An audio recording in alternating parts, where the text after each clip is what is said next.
Kam sjell recetën e petullave tradicionale, cilat bën shumë buta. Besoj se kam ju pëlqyer receta kur ta shihni videon në vazhdim. Filloj me përgatitjen e këtyre petullave tradicionale shumë të shijshme, një recetë e gjyshëve tona.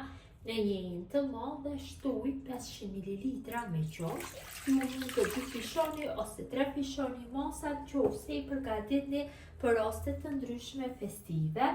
Shtoj një lugë gjelle me sheqer, një lugë gjelle me maja buke dhe përzim kështu pak që të aktivizohet maja e bukës.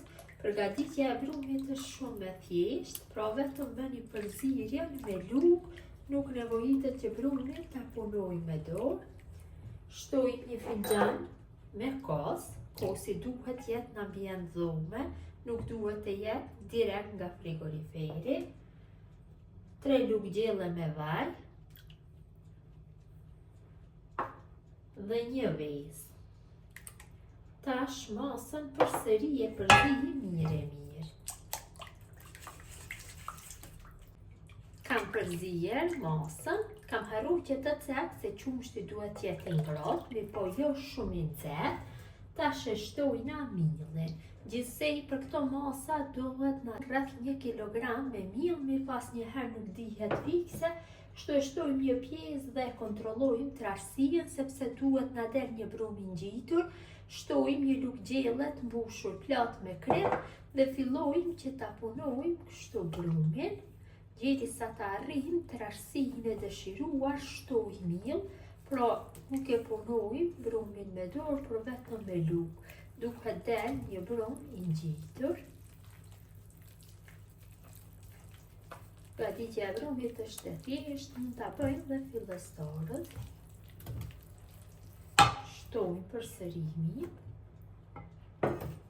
e përzim, qofse ka nevojë shtojmë ende.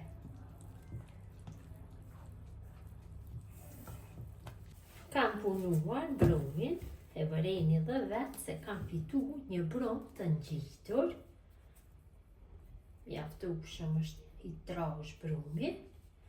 Tash e mbulojmë enën dhe brumin e lajmë që të dyfishohet në ambient ngrohdhome për 2 orë.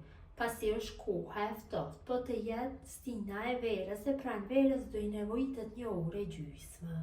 Është dyfishuar mjaftueshëm, kam bërë duar të mirë me vaj nga gjitha anët dhe marr nga brumi dhe formoj kështu kuleç. Më të vegjël, më të mëdhej, varet se çfarë masie i doni petullat. Unë do i bëj kështu sa një portokall, do jenë mjaftueshëm petullat. Vazhdimisht i bëj nga duart me vaj dhe gjithë brumit ja japim formën e kuleçve. Kështu në këtë mënyrë veproj me gjithë brumin.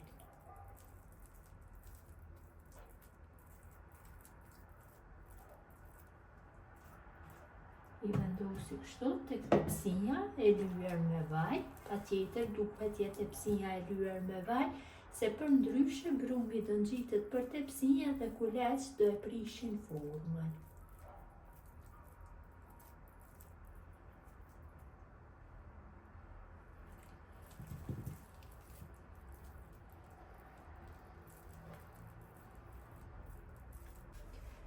Nga ajo masë e brumit kam fitu 12 kuleç, pra ju mund të bëni edhe më shumë kuleç, varet se sa të mëdha i doni petullat.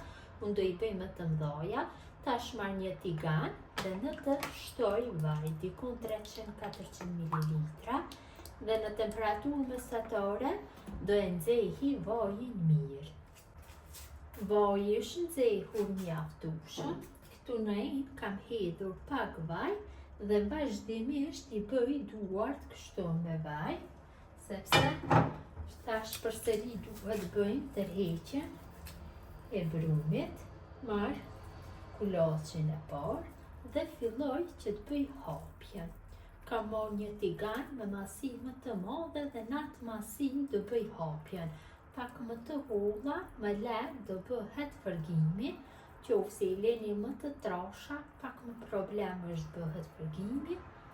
Kështu munduhem që t'i hapi në masinë e tiganit. Si që ceka, ju mund të bëni dhe kuleç më të vegjël më lehtë do e keni.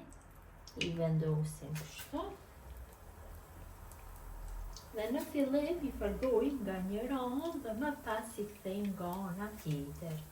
Kam fërguar nga një anë, tash e kthej nga ana tjetër. Dhe nga ana tjetër munduhem që ta bëj skuqe me një, kështu në këtë mënyrë.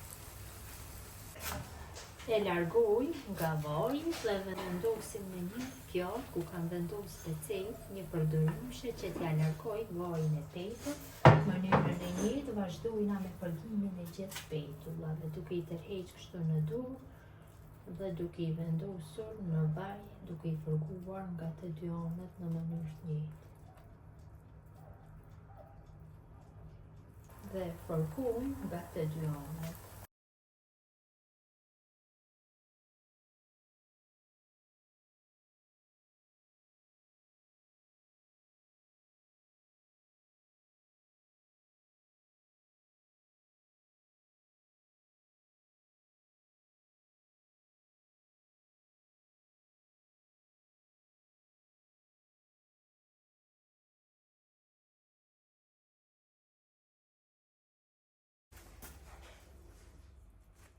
Petullat janë gati për konsumim, kanë dalë të buta si pambuku, jallë si duken.